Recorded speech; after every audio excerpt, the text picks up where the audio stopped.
কয়েকদিনের টানা বর্ষণের কবলে নোয়াখালী। ভারী বৃষ্টিতে শহরের বেশিরভাগ সড়ক ও এলাকায় থই থই করছে পানি।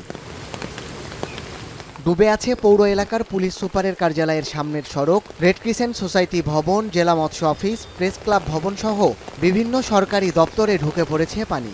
শহরের বেশিরভাগ বাসা বাড়িতেও ঢুকে পড়েছে পানি। এতে ব্যাহত হচ্ছে স্বাভাবিক জীবনযাত্রা। আঙ্গ বাড়িঘর সব ডুবে গেছে, বাতানি রাইন তো আঙ্গ কষ্ট হয়ে যাবে, বুঝলি? আমরা চলাটা বড় মুশকিল। দোকানপাট বন্ধ, রিক্সা চলতেছে না, সব এই সমস্যাগুলো নিয়ে তো এখন এই মাথা নিয়ে অফিসে যাচ্ছে। স্থানীয়রা জানান, পানি নিষ্কাশন ও ড্রেনেজ ব্যবস্থা না থাকা এবং খাল দখল হওয়ায় মাঝারি বর্ষণেই দেখা দেয় জলাবদ্ধতা। খুব কষ্ট হয়েছে, একটা রিক্সা পাই নাই, রিক্সা করে আসবো যে, আর ঘর থেকে বের হলেই পানি।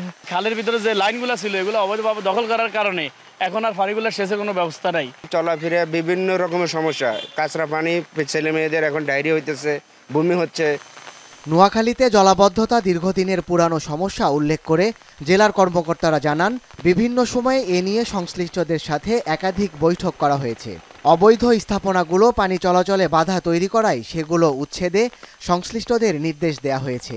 ছোট ছোট যতগুলো নালা আছে সবগুলি ইতিমধ্যে খুলে দিয়েছে। ছোট ছোট বিভিন্ন আমাদের মৎস্য দপ্তর বিভিন্ন ছোট ছোট জাল যেখানে ছিল সেই জালগুলো আমরা অপারেশন করার চেষ্টা করেছি। কালকে জালগুলো তুলে ফেলেছে, আমরা আসার চেষ্টা করতেছি। নোয়াখালীর আশেপাশে এলাকায় প্রায় 400 কিলোমিটার খাল খনন করা হয়েছে এবং আশা করা যাচ্ছে যদি বৃষ্টিপাত না হয় অতি দ্রুতই এই জলাবদ্ধতা সমস্যার উন্নতি হবে।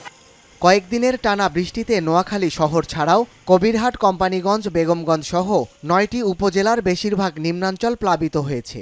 জলাবদ্ধতা সৃষ্টি হয়েছে এসব এলাকার অধিকাংশ সড়ক ও বাড়িঘরে। আর এই জলাবদ্ধতার কারণে বিপাকে পড়েছেন জেলার কয়েক লাখ বাসিন্দা।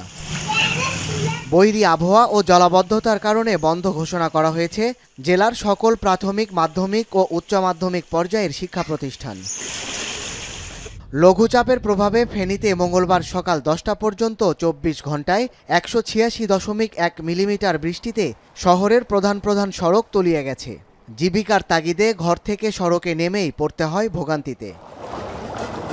শহরের সবচেয়ে বেশি নাজুক পরিস্থিতি তৈরি হয়েছে রামপুর, বারাহিপুর, একাডেমি এলাকা ও পাঠানবাড়ি এলাকায়। স্থানীয়রা বলছেন, শুধু এই সময় নয়, সামান্য বৃষ্টিতেই তাদের এলাকায় পানি জমে যায়। বৃষ্টি আর ড্রেনের পানি মিশে তৈরি হয় অস্বস্তিকর পরিস্থিতি। স্থানীয়রা বলছেন, শহরের চারপাশের খাল দখল হওয়ায় বেড়েছে ভোগান্তি। পৌরসভার পক্ষ থেকে সেগুলো পুনরুদ্ধারে নেওয়া হয়নি কোনো উদ্যোগ। দীর্ঘদিনেও সংস্কার হয়নি ড্রেনগুলো, যার কারণে ভোগান্তি যেন নিত্যসঙ্গী তাদের। এদিকে টানা বৃষ্টির কারণে পার্বত্য জেলা রাঙ্গামাটির বেতারকেন্দ্র, আরশিনগর, মানিকছড়ি, শালবাগান সহ বেশ কয়েকটি এলাকায় পাহাড়ের মাটি ধসে পড়ে। তবে এতে কোনো হতাহতের ঘটনা না ঘটলেও ব্যাহত হচ্ছে যান চলাচল। সাদাত শাহেদ, এখন।